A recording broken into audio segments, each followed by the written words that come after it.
Salam, mən biologiya müəllimi Həsənova Sevinç. Bugün sizlərlə OTK-nın 20 variant sınaq imtahanı test kitabındakı birinci sınaq suallarına baxacağım. Və gəlin vaxt itirmədən testlərə keçək.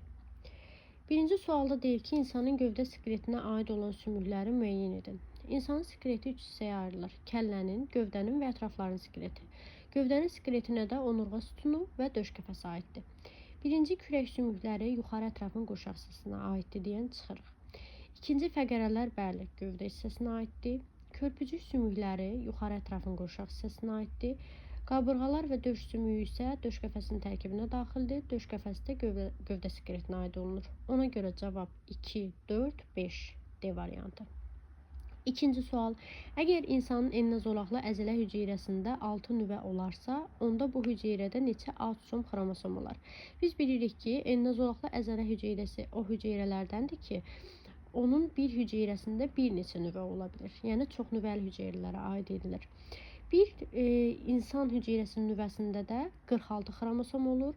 46 xromosomdan ikisi cinsi xromosomdur, 44-ü isə autosom xromosomdur.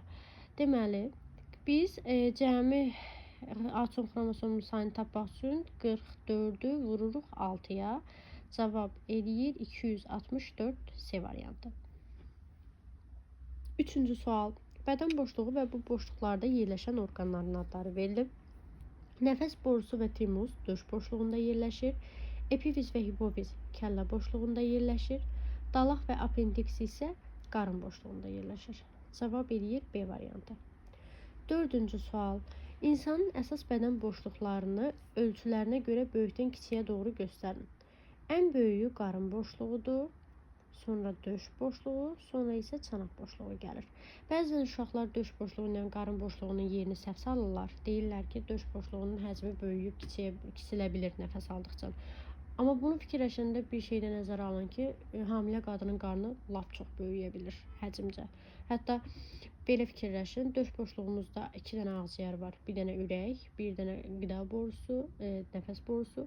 Amma qarında sayın görün nə qədər orqan var. Elə oradakı bağırsaqların uzunluğu bəs eləyir ki, qarın boşluğunun ən böyük boşluğu olduğu qənaətinə gəlib çıxaq.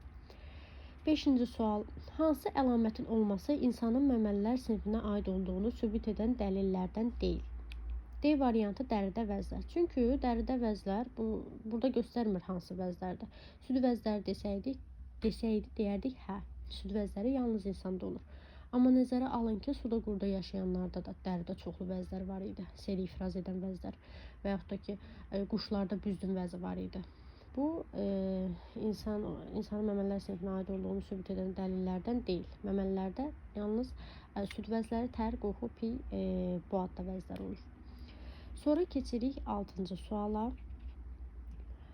6-cı sualda deyir ki, bunu silim. İnsanın skeletində qabırğaların sayı bir ətrafındakı barmaqların falanqalarının sayından neçə ədəd çoxdur? Deməli, bunu bilmək üçün uşaqlara deyirəm ki, həmişə əlinizi tərsinə tutun, əlinizin içinə baxın. Görəsiniz ki, ilk 4 barmağınız 3 falanqadan təşkil olunub. Arasında da 2 dənə kəsik var belə. Baş barmağınız isə 2 falanqadan təşkil olunub. Cəmi eləyir 14 falanqa. Bizim isə qabırğalarımızın sayıda biz bilirik ki, 24 dənə qabırğamız var. 24-dən 14-ü çıxırıq, cavab eləyir 10. Y variantı. 7-ci sual. Körpücük bazo sümüklərini birlikdə skeletin hansı hissəsinə aid etmək olar? Körpücük sümüyü yuxarı ətrafın qurşaq hissəsinə aiddir. Bazo sümüyü də yuxarı ətrafın sərbəst hissəsinə aiddir. İkisini birlikdə yuxarı ətraf skeletinə aid etmək olar. C variantı. 8-ci sual. Yetkin insanda sinir hüceyrəsi oyanır və ötürür. Bəzən uşaqlar burada oyanır və yığılırına qarışıq salırlar bunu. Oyanan və yığılan əzələ hüceyrəsinə xas bir xüsusiyyətdir. İmpulsu oyanır, qıcıqlanır, qəbul eləyir, yəni oyanır. Sonra da impulsu ötürür. Bu da sinir hüceyrəsinin xüsusiyyətidir. 9-cu sual. İnsanın sinir sisteminə aid deyil. Burada refleks qövsünün hissələrini göstərdilər. Deməli, işçi orqan sinir sisteminə aid deyil. Çünki işçi orqan ola bilər bazo sümüyüdür. refleksin son mərhələsində. Bazo sümüyünü biz sinir sisteminə aid edə bilərikmi? Xeyr, dayaq hərəkətə aiddir. Və yaxud da ki, ağız suyu vəzimizdir, işçi orqan. Onu sinir sisteminə aid edə bilərikmi? Xeyr, o yalnız refleks göğsünün son mərhələsini göstərə bilər. 10-cu sual. İnsanın mərkəzi sinir sistemində yerləşmir. Yerləşməyən hissi neyronların cisimləridir. Hissi neyronun cisimləri reseptorda yerləşir. O ətraf mühitdən qıcıqları qəbul eləyir. Biz bilirik ki, sinir impulsu neyronun cismi, daha doğrusu neyronun dendriti, sonra cismi, sonra da akson istiqamətində ötürülür. Hissi neyronun dendriti və cismi mərkəzi sinir sistemindən kənarda yerləşir. Aksonu isə girir mərkəzi sinir sisteminin daxilinə. Ona görə Y variantını götürdük. Bir də yadınızda saxlayın ki, hissi neyronun cismi yığılıb daxili orqanlarının yanında sinir düyünlərini, yəni periferik sinir sisteminə əmələ gətirirdilər. 11-ci sual. Ara neyronun funksiyalarına aiddir. Deməli, ara neyron impulsu xarici mühitdən qəbul etmək, A variantındakı reseptorun, yəni hissi neyronun funksiyasıdır. İmpulsu mərkəzi sinir sisteminə ötürmək hissi neyronun funksiyasıdır. İmpulsu bilavasitə işçi orqana ötürmək hərəki neyronun funksiyasıdır. İmpulsu hissi neyrondan hərəki neyronu ötürmək bu ara neyronun funksiyasıdır. İmpulsu hərəki neyrondan hissi neyronu ötürmək deyilən bir deməli ardıcıllıq isə yoxdur, bu səhvdir. Sonra gedirik 12-ci suala. 12-ci sualda deyir ki, şəkildə hansı müayinə üsulu göstərilib? Bu elektroensefalografiya üsuludur. Elektroensefalografiya vasitəsilə biz beynin biocəryanlarını ölçürük.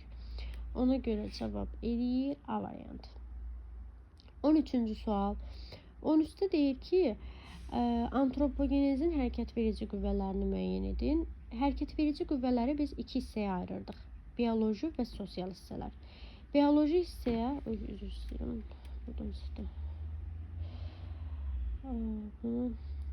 Harada qalmışdı? Bioloji hissəyə aiddir.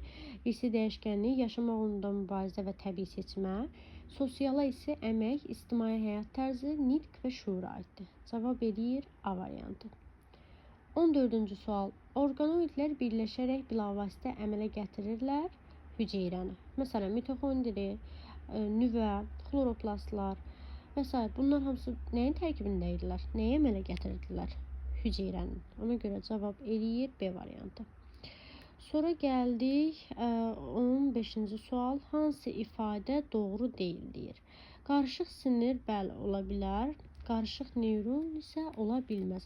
Neyronun 3 növü var. Hissi neyron, ara neyron və hərəki neyron. Qarışıq neyron deyə bir terminimiz yoxdur. Keçdik 16-cı suala. 16-da deyir ki, əgər sinir sisteminin müəyyən hissəsində sinir toxuması hüceyrələrinin sayı n-ə bərabərdirsə, onda buradakı neyronların sayı neçə olar? Biz bilirik ki, sinir toxumasını neyronlar və peyk hüceyrələr əmələ gətirir. Neyronun sayından 10 dəfə çox isə peyk hüceyrələrinə rast gəlinir. Yəni, n qədər neyron olur, 10 n qədər isə peyk hüceyrəsi olur. Cəmi eləyir 11 n.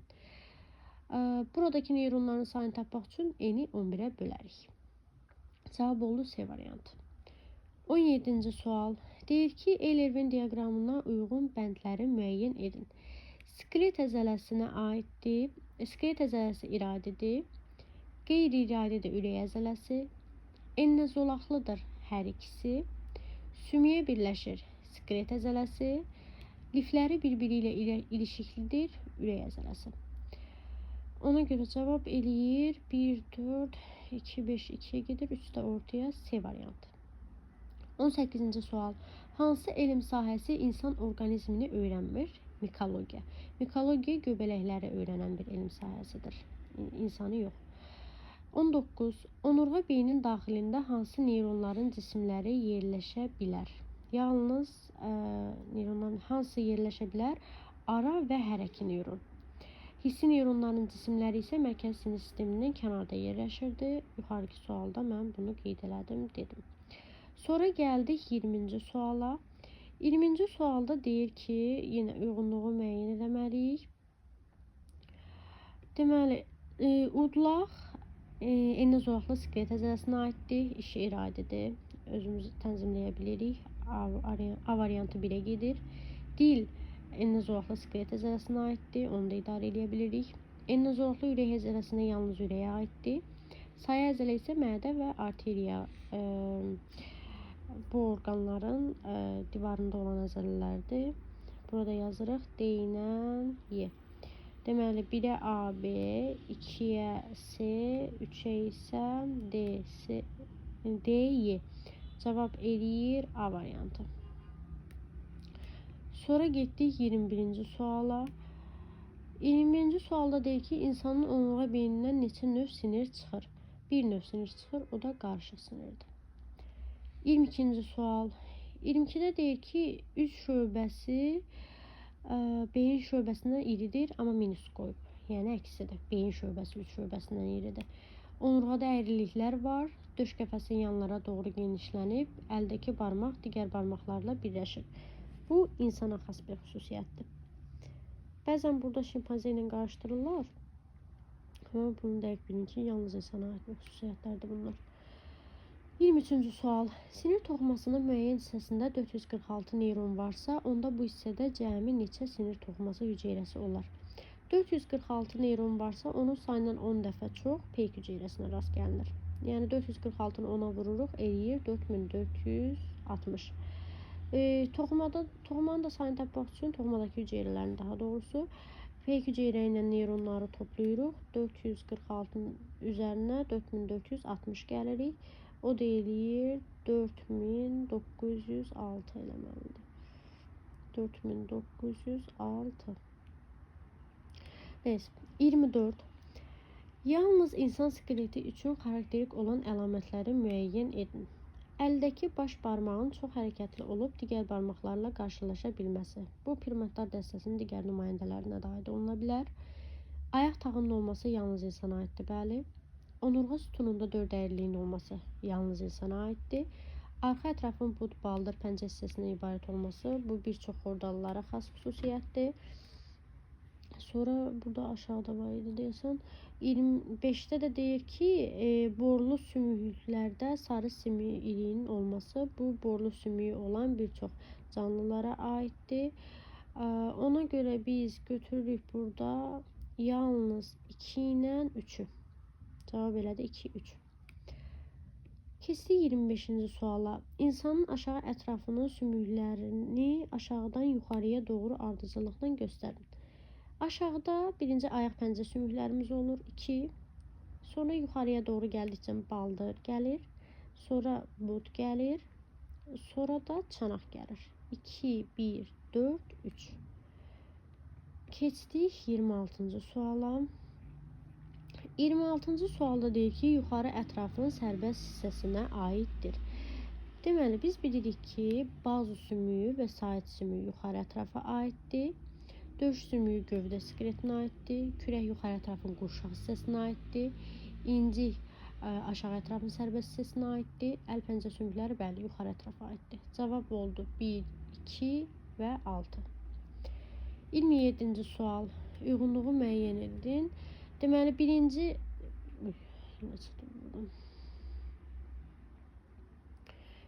göstərilən çanaq sümüyüdür.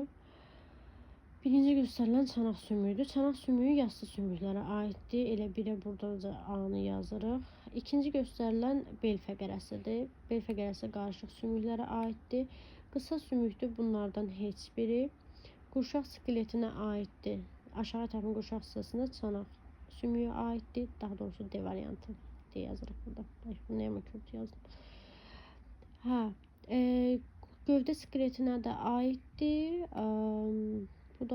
Burada bir dənə gövdə skeletinə bel fəqərəsinə aid edirik. Birinciyə aid oldu A, D. İkinciyə də aid oldu B və Y. 28-ci sual. 28-dən artıq situasiya tipli suallara gəlirik. 3 müxtəlif hormonal xəstəliyə tutulmuş insanların şəkilləri verilib. Xəstəliklərin əlamətlərini bu insanların üz quruluşlarına görə müəyyən edin. Deməli, birinci miksademya xəstəliyidir.